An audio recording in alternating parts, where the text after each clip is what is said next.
মানুষ সবসময় সর্বোচ্চটাই দেখায়। আর কত জুয়ারিদের যে দেখলাম যে ছোট ছোট প্লেসে ছোট ছোট ধরেন এইখান থেকে উঠছে, এইখান থেকে এতটুকুর মধ্যে প্রফিট বুক করে ফেলছে, মানে ছোট ছোট মুভ এন্ট্রি নিছে, নেওয়ার সাথে সাথেই বের হয়ে গেছে।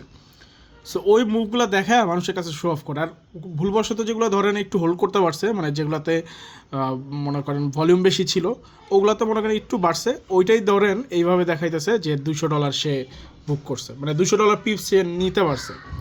বাট দেখেন ভাইয়া, দেখছেন 818 পিপস। সো আপনারা জাজ করেন ভাই ওই যে ব্যালেন্সটা দেখে। এইখানে ওই যে $81 জায়গায় যদি $81,000 হইতো, দেন আপনারা আমাকে অ্যাপ্রিসিয়েট করতেন।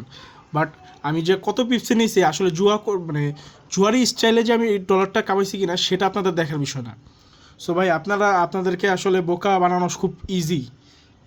বাংলাদেশে যারা আছেন ট্রেডার বা ট্রেডিংয়ের লাইনে যারা আসতেছেন, কিছু বুঝেন না তো, আপনাদেরকে বোকা বানানো সো ইজি ভাইয়া, সো ইজি।